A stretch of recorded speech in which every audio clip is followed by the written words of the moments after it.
Quando eu falei a irrelevância do Brasil no prêmio, o Roger Flores arregalou o olho assim pra mim. Falei bobagem, na sua opinião? Não. Teve o seu Jorge, muito bem. Ronaldo. As homenagens ao Pelé, o Ronaldo e o Roberto Carlos na primeira fila. Júlio César entregando o prêmio de melhor goleiro ao Dibu. Não, acho que eu arregalei os olhos para alguma afirmação de Kleber Machado aqui que me chamou a atenção. Por bastidores. Quando chegar o assunto, a gente coloca na mesa. Mas tem a ver com a seleção brasileira. Tem a ver com a seleção. Bom. Porque essa relevância, esses nomes todos que vocês citaram, mostra porque o Brasil é o país do futebol. Sim. Mas hoje, a gente está num nível, assim, tem momentos que você... Por exemplo, pré-Copa. O Brasil cresceu de tal maneira que ele passou a ser observado com carinho, com atenção, com até um certo receio pelos outros adversários. A diferença é quando vai para a prática. E no mundo dos clubes, apesar da gente ter bons jogadores, disputando campeonatos importantes, em times campeões, nós vamos voltar a uma conversa que deve ter uns 12 anos. Assim. Nós temos jogadores protagonistas ou não temos? Nós temos alguns. Mas eu estava falando com o Losetti antes de vir para cá, eu fico sempre pensando em 2018, nesta mesma bancada, quando eu fui quase massacrado por André Rizek e Dejan Petkovic, por causa do Modric, eleito o melhor do mundo. Não, ele não é o melhor do mundo. O negócio de voto é voto, né? Você vai ficar discutindo se eu votei certo, se eu votou errado, se eu votou... Principalmente numa questão como a do futebol. Tem voto certo e voto errado. Até quem tenha votado no Neymar para melhor do mundo, e a gente vai debater sobre isso. Neymar teve 3 votos para melhor do mundo.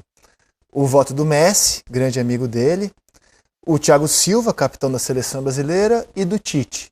O que vocês acham do voto? 3 votos pesados. Mas eu quero debater muito o voto do Tite. Eu acho que o voto do Tite no Neymar merece uma reflexão da relação do Tite com o principal jogador do Brasil. Quero levantar essa tese. Agora, já que eu mesmo levantei a tese da irrelevância do Brasil, sou obrigado a fazer algumas ponderações. Eu acho que a nossa safra é boa. A gente só perde hoje, eu só trocaria hoje a geração brasileira pela francesa. Só vejo a França com Messi à parte. Individualmente, você disse.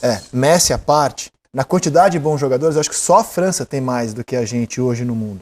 A gente não perde Copas por causa da qualidade individual dos nossos jogadores, que era boa no Catar.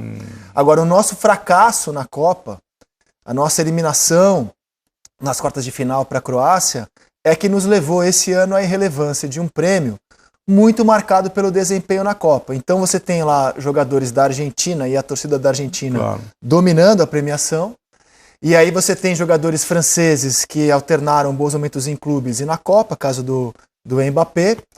Então, como o Brasil não conseguiu ter um grande desempenho na Copa, que norteou as principais escolhas, isso nos levou a mais um ano de irrelevância na premiação da FIFA. Tudo bom, Losetti? Bem-vindo à Seleção Sport TV. Tudo bem, amigos. Obrigado, boa tarde.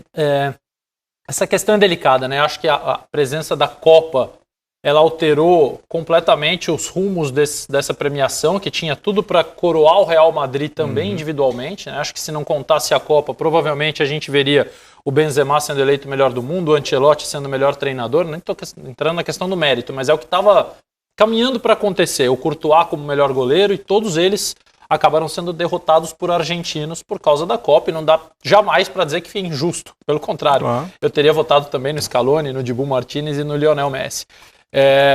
Acho que a questão brasileira talvez passa por um projeto começar mais cedo de como fazer com que os jogadores brasileiros possam ter mais destaque no quadro internacional a partir do momento que eles saem. Esse também é um assunto que já foi abordado e é difícil.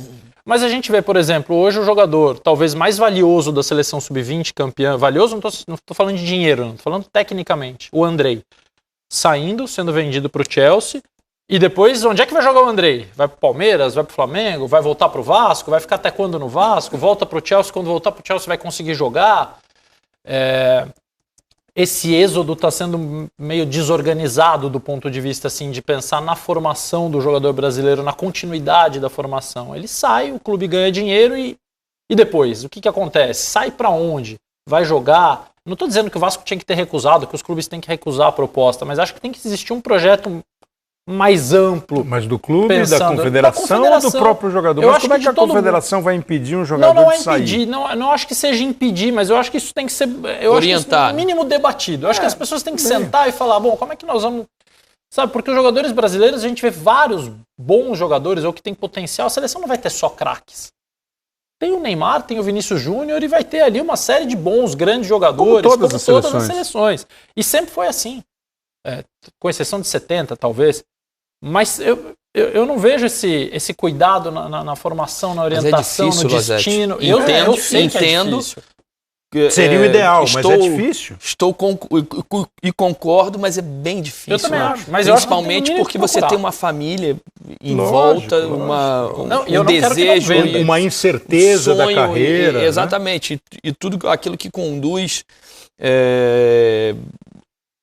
uma família que apostou num menino de 5 anos de idade, foi ao lado dele até 18, aí chega uma proposta de um dos maiores times do mundo, mais ricos do mundo, e foi colocada na mesa. E o Vasco, com a dificuldade financeira, também tendo que resolver ou sanear problemas que não era para sanear nesse momento, e com esse volume de dinheiro, que para mim foi baixo, o que o Andrei foi vendido, o valor que foi vendido, mas para ele resolve a vida dele numa cartada. Assim, desculpe a pergunta, mas realmente, assim, no que vai atrapalhar a formação de um jogador brasileiro ou argentino que ela se dê no alto nível do futebol mundial? Mas o que o Losetti acaba de dizer é que é a incerteza do que vai acontecer futuramente com o Andrei. O Andrei foi contratado pelo Chelsea sem a pontuação necessária para ele chegar no Chelsea e estar à disposição para jogar.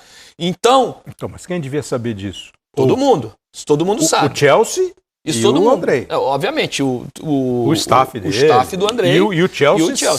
Certamente mas é uma questão de meses. Isso vai ser resolvido até julho. Vai ser resolvido se ele sair do Chelsea. Sim, mas ele vai jogar, no Vasco até julho e volta para lá. Era até a 12ª rodada do Brasileiro. Poderia até sair do Chelsea, né? Se ele só joga o Campeonato Mundial Sub-20, parece que com a pontuação do Mundial, ele já atingiria essa meta para jogar. Por isso que ele vai ficar só até a 12ª rodada do Brasileiro, joga o Mundial e vai embora. E essa frase, desculpa, Losetti, é o que me faz crer exatamente que a gente passa a ser, eu não sei se é irrelevante, mas menos relevante. Porque a gente está topando. Você fez um quadro assim, poxa, e com outro detalhe, antigamente o cara pensava assim, eu vou começar a jogar, vou jogar no time tal, vou ser titular do time tal, de repente eu vou para a seleção brasileira. Agora o moleque já pensa e fala assim, eu quero jogar na Europa, eu quero jogar na Liga dos Campeões. Sim, óbvio. Né? Então é meio impossível de você evitar. E aí, nós estamos aceitando vender um jogador.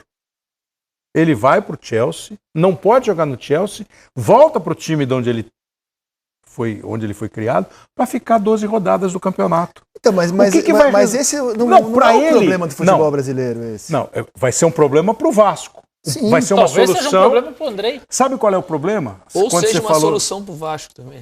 De 12 rodadas. Sim. E depois você não sabe o que acontece. Sabe quando você falou, você gosta de tênis, né? Muito. Quando você fala do nosso elenco, dá a impressão de que se fosse um ranking da ATP, nós teríamos alguns jogadores super bem ranqueados. Super. Mas a hora que a gente junta para fazer o time da Copa Davis, a gente não consegue ganhar. Então, por isso que eu acho que o problema é mais raso do que a gente supõe muitas vezes. E aí eu vou Ou mais profundo. Eu acho que é mais raso mesmo. Mais simples? Eu acho. Porque assim, essas questões que a gente está debatendo, elas são inexoráveis. O poder econômico vai sempre tirar jogador que atua na América do Sul. Como a gente vai tirar jogador da Argentina. Está cada vez maior. Vai ser maior. Então, mas para mim isso é um fator fundamental. Eu acho que assim. Mas para quê? Para a gente ser protagonista ou para força dos nossos times? Não, você acha que o Vinícius Júnior estaria melhor hoje se desenvolvendo no Brasil ou no Real Madrid? Não, claro que no Real Madrid. Então, eu não quero que não venda. Eu estou dizendo que eu estou dando um exemplo para dizer que esse é um ano que poderia ser importante na carreira do Andrei, que talvez, pensando lá no todo, seja um ano perdido por ele. Ele vai jogar 12 rodadas do Campeonato Brasileiro, vai voltar para o Chelsea. O parâmetro que o Chelsea vai ter dele vai ser baixo para estabelecer se ele pode disputar a posição com os tantos jogadores que foram contratados lá. E um ano que um jogador que a gente está vendo, que começou o ano sendo protagonista de uma competição internacional e que ele poderia ganhar corpo, se afirmar, se consolidar, crescer, se aprimorar, talvez seja um ano perdido. Mas é um caso pontual, Andrei. É um caso pontual. Claro, quando eu digo que é mais raro, é o seguinte, o nosso problema hoje, na minha visão, já que isso é uma questão econômica, de PIB, de grana, que não vai ser resolvida da diferença econômica do Brasil para a Europa, né? Não vai ser resolvida. Só se a FIFA intervir. Para mim não tem que intervir. Como vai intervir? Não, pode limitar o número de jogadores dos clubes europeus.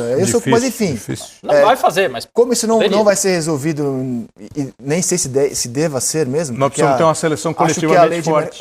A nossa questão é ter uma seleção mais forte. Claro, porque esses caras mesmos que brilham lá, não brilham na seleção. Olha só para juntar os dois exemplos que foram dados, né? Você falou do Vinícius Júnior, a gente está falando do Andrei. Quantos anos tem o Andrei? 18, né? Quantos anos o Vinícius Júnior saiu? 17. 18. Quanto tempo ele demorou para jogar no Real Madrid? Normal. Ele ficou jogando a categoria lá do Real Madrid B. Ele disputou a segunda, terceira divisão. Claro. Um ano e meio. Aí quando o Zidane precisava, chamava ele lá e jogava um pouquinho. Valeu a pena, não? E olha só como ele amadureceu, né?